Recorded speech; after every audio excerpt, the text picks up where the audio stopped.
السلام علیکم ورحمۃ اللہ وبرکاتہ۔ بسم اللہ الرحمن الرحیم۔ وقت تیزی سے گزرتا رہا۔ اس دوران مسجد کے پیش امام نے بہت کوشش کی، مگر وہ نظام شاہ کے خلاف کوئی فرد جرم تیار کر کے امیر ابو اسحاق کی عدالت میں پیش نہ کر سکا۔ اسد شیرازی اپنی اس بے چارگی پر اندر ہی اندر پیچ و تاب کھاتا رہتا۔ اس نے محمود کی ہلاکت کے کئی منصوبے بنائے، مگر کسی میں بھی کامیابی حاصل نہ ہو سکی۔ وہ رات بھر کاغذ پر مختلف ذائچے کھینچ کر ستاروں کی رفتار دیکھتا رہتا۔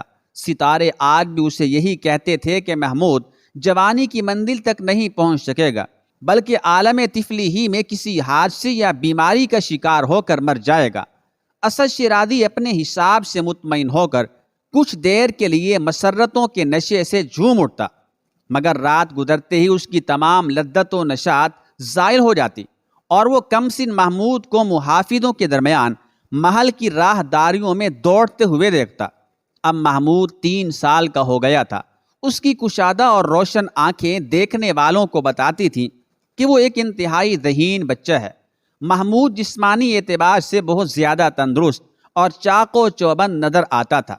اس کی بے چین فطرت کا یہ عالم تھا کہ وہ ایک لمحے کے لیے بھی سکون سے نہیں بیٹھ سکتا تھا۔ وہ مختلف چیزوں کو دیکھ کر بار بار پہرے داروں سے پوچھتا کہ یہ کیا ہے، یہ کیا ہے۔ پہرے دار اس کے سوالوں کا جواب دیتے دیتے تھک جاتے، مگر محمود کے ہونٹ ہمیشہ حرکت میں رہتے۔ اسد شیرازی بھی بہت دور سے یہ تمام مناظر دیکھتا اور خون کے گھونٹ پی کر رہ جاتا۔ اس کا بس نہیں چلتا تھا، ورنہ وہ خود ہی محافظوں کا حصار توڑ کر محمود کو ہلاک کر ڈالتا۔ اسد شیرازی کو اکثر محسوس ہوتا کہ سبکتگین کا بیٹا محمود نہیں، اس کی اپنی موت آہستہ آہستہ جوان ہو رہی ہے۔ پھر ایک رات اسد شیرازی نے صبح کے قریب ایک عجیب و غریب خواب دیکھا۔ لوگوں نے دیکھا کہ قصر شاہی میں زلزلہ آ گیا ہے۔ لوگ دیوانہ وار چیختے ہوئے ادھر ادھر بھاگ رہے ہیں، اور پھر اسی دوران محل کا ایک برج ٹوٹ کر زمین پر آ گرا ہے۔ خوف و دہشت کے اثر سے اسد شیرازی کی آنکھ کھل گئی۔ اس نے گھبرا کر اپنے کمرے کا جائزہ لیا۔ تمام در و دیوار اپنی اپنی جگہ قائم تھے اور کمرے کی ہر چیز محفوظ نظر آ رہی تھی۔ اسد شیرازی نے گہری سانس لی اور اپنے خواب کی مختلف تعبیروں پر غور کرنے لگا۔ پھر اچانک اس کے ذہن میں ایک برق سی لہرائی۔ یہ ٹوٹنے والا برج محمود بھی ہو سکتا ہے کہ بہرحال اس کا تعلق بھی شاہی خاندان سے ہے۔ خواب کی اس تعبیر نے اسد شیرازی کو عجیب سا سکون بخشا اور وہ مطمئن ہو کر محمود کی ہلاکت کا انتظار کرنے لگا۔ ابھی اسد شیرازی کے اس خواب کو چند روز ہی گزرے تھے کہ امیر ابو اسحاق بیمار ہو کر بستر پر دراز ہو گیا۔ مملکت کے تمام نامور طبیبوں نے اپنے اپنے نسخے آزمائے، مگر ابو اسحاق کی سانسوں کا شمار ختم ہو گیا تھا۔ مختصر سی علالت کے بعد امیر البتگین کا یہ لائق بیٹا دنیا سے رخصت ہو گیا۔ پھر جب قصر شاہی ماتمی چیخوں سے گونجنے لگا تو اسد شیرازی کو اپنا خواب یاد آیا۔ محل کے برج گرنے کا منظر محمود کی ہلاکت کی نہیں، امیر ابو اسحاق کی موت کی طرف ایک مبہم سا اشارہ تھا۔ یہ سوچ کر اسد شیرازی اداس ہو گیا۔ پھر اس کی یہ اداسی اچانک وحشت میں تبدیل ہو گئی۔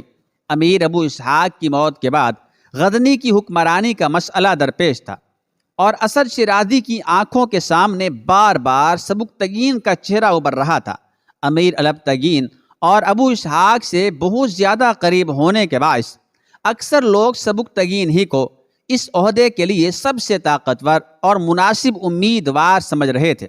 اس خیال کے آتے ہی اسد شیرازی بدحواس نظر آنے لگا۔ وہ بار بار شراب کا جام لبریز کرتا اور اپنے حلق میں انڈیل لیتا۔ ارمغانہ بہت دیر سے خاموشی کے ساتھ باپ کی وحشت و اضطراب کا یہ منظر دیکھ رہی تھی۔ بالآخر اس سے خاموش نہ رہا گیا اور وہ اسد شیرازی کو مخاطب کر کے کہنے لگی، بابا جان، کیا آپ کسی ذہنی خلش کا شکار ہیں؟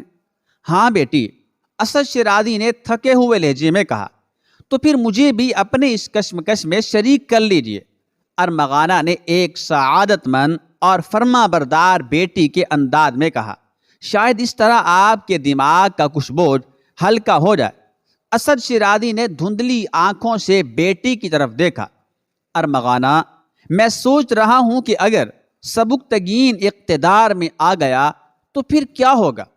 نشے کی زیادتی کے سبب اسد شیرازی کی آواز لڑکھڑا رہی تھی۔ باپ کی بات سن کر ارمغانہ بھی گہری سوچ میں ڈوب گئی اور اس کے چہرے پر پریشانی کے ہلکے ہلکے سائے ابھرنے لگے۔ اس نازک مسئلے پر تو میں نے آج تک سوچا ہی نہیں تھا۔ اقتدار میں آنے کے بعد سبکتگین ہمارے ساتھ کچھ بھی کر سکتا ہے۔ ابھی تو وہ مجبور ہے، اس لیے اس کا غصہ اور نفرت بھی کسی پر ظاہر نہیں ہوتے، مگر جب تاج و تخت اس کی ملکیت بن جائیں گے اور غزنی کے تمام سپاہی اس کے ایک اشارے پر سر بکف کھڑے ہوں گے تو پھر اندازہ ہوگا کہ وہ ہمارے خلاف کس قسم کے منصوبے بنا رہا ہے۔ مگر جب تک تو وقت ہمارے ہاتھ سے نکل چکا ہوگا۔ اسد شیرازی بہت زیادہ پریشان نظر آ رہا تھا۔ وہ جادوگر نظام شاہ سبکتگین کو ہمارے ایک ایک منصوبے سے باخبر کر سکتا ہے، اور پھر اس کی آگے سوچ کر تو میری روح تک لرز جاتی ہے۔ اسد شیرازی کو سبکتگین کے سلسلے میں اپنا ایک جرم یاد آ رہا تھا، اور احتساب کے ڈر سے اس کے دل و دماغ پر ایک قیامت سی گزر رہی تھی۔ مگر آپ کے ستارے کیا کہتے ہیں؟ ارمغانہ نے اس طرح گھبرا کر کہا جیسے کسی ڈوبتے ہوئے شخص کے ہاتھ کوئی تنکا آ گیا ہو۔ ستارے تو یہی کہتے ہیں کہ سبکتگین کی قسمت میں اقتدار نہیں ہے۔ اسد شیرازی نے بجھے بجھے لہجے میں کہا، مگر ستاروں کی شرارت کو کیا کہوں کہ وہ بھی کبھی کبھی کج ادائی کا مظاہرہ کرتے ہوئے مجھ سے جھوٹ بولنے لگتے ہیں۔ اسد شیرازی کی حالت اتنی شکستہ تھی کہ جیسے کوئی جواری اپنی زندگی کی آخری بازی بھی ہار گیا ہو۔ ارمغانہ باپ کے اس الجھے ہوئے جواب سے مطمئن نہیں تھی۔ اس نے زندگی میں پہلی بار گستاخانہ انداز میں اسد شیرازی کے سامنے زبان کھولی۔ بابا، اور کچھ نہ ہو مگر آپ کے غلط فیصلوں کے سبب میرے مستقبل کی تباہی یقینی ہو گئی ہے۔ میں آپ کے حکم پر سبکتگین کی طرف بڑھی، پھر شکست کھا کر میں نے امیر ابو اسحاق کی خلوت گاہ کا رخ اختیار کیا، لیکن اس دروازے پر بھی ناکامی اور نامرادی میرا انتظار کر رہی تھی۔ اگر بات یہی ختم ہو جاتی تو سبکتگین ہمارے لیے اپنے دل میں زیادہ پرخاش نہیں رکھتا، مگر آپ کا محمود کو ہلاک کرنے کا منصوبہ تو ایسا ہی ہے جیسے آپ نے براہ راست سبکتگین کی شاہ رگ کو کاٹنے کی کوشش کی ہو۔ آپ خود سوچیں کہ ایک شخص اپنے قاتل کو کس طرح معاف کر سکتا ہے۔ بیٹی کی حقیقت پسندانہ گفتگو سن کر اسد شیرازی کے چہرے پر موت کی پرچھائیاں لرزنے لگی تھی۔ پھر کیا ہوگا میری بیٹی؟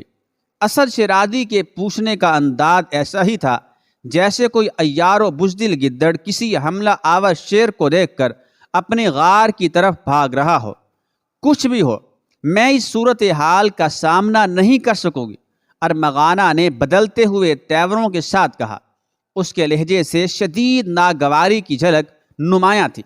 اگر سبکتگین برسر اقتدار آ گیا تو میں یہ ملک چھوڑ کر کہیں دور چلی جاؤں گی، اور اگر اس نے مجھے اپنی مرضی کی زنجیر پہنانے کی کوشش کی تو میں اپنے آپ کو ہلاک کر ڈالوں گی۔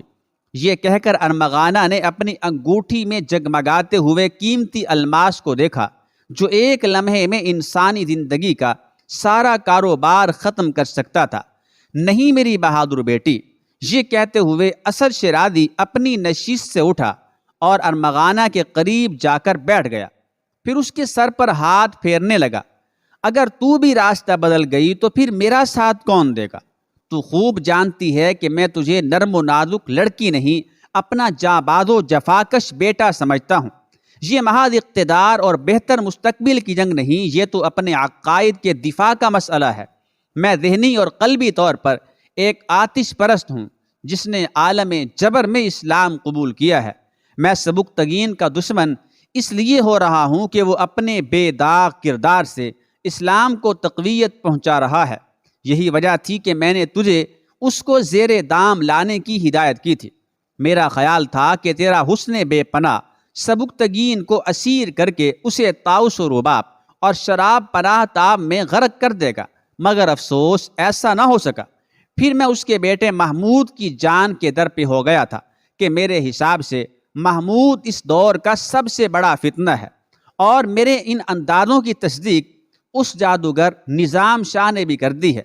ارمغانہ پہلے بھی اپنے باپ کی یہ باتیں سن چکی تھی، مگر صورتحال بدل جانے کے باعث اب اسی اسد شیرازی کے منصوبوں پر نئے زاویے سے غور کرنا پڑ رہا تھا۔ میں آپ کی مجبوریاں سمجھتی ہوں بابا جان، ارمغانہ کے لہجے سے گہری ہمدردی کا اظہار ہو رہا تھا۔ اگر تو میری مجبوریاں سمجھتی ہے تو مجھے اس اندھیرے راستے میں چھوڑ کر فریب کار اجالوں کی طرف نہ جا۔ اسد شیرازی نے ارمغانہ کے باغیانہ جذبات کو دبانے کی کوشش کی۔ جب تک سبکتگین اور محمود زندہ ہیں ہمارے خاندان کو کہیں روشنی نہیں ملے گی۔ پھر آپ محمود کو کس طرح اپنے راستے سے ہٹائیں گے؟ ارمغانہ نے سوال کیا، جبکہ وہ جادوگر نظام شاہ اس کی حمایت کر رہا ہے اور اپنی کوششوں میں کامیاب بھی ہے۔ میں اس جادوگر کو بھی دیکھ لوں گا بیٹی، مگر تیری حوصلہ شکن باتیں سن کر میرا دل ڈوبا جا رہا ہے۔ اسد شیرازی نے ارمغانہ کے بدلے ہوئے خیالات کی شکایت کی۔ آخر ایک تنہا انسان کیا کرے گا؟ وہ بڑی عیاری کے ساتھ اپنے آپ کو دنیا کا مظلوم ترین انسان ثابت کرنے کی کوشش کر رہا تھا۔ ارمغانہ کچھ دیر تک سوچتی رہی، پھر آہستہ آہستہ اس کے ہونٹوں کو جنبش ہوئی، یعنی حرکت ہوئی۔ میں آپ کے ساتھ ہوں بابا، مگر کبھی کبھی منزل نظر نہیں آتی تو اپنے چاروں طرف پھیلے ہوئے اندھیرے سے ڈر جاتی ہوں۔ ہمت سے کام لے ارمغانہ کہ یہ اندھیرے بہت عارضی ہیں۔ بیٹی کو آمادہ پا کر اسد شیرازی کے ہونٹوں کی گمشدہ مسکراہٹ لوٹ آئی تھی۔ اس کے بعد کیا ہوا، نیکسٹ ایپیسوڈ کا انتظار کیجیے۔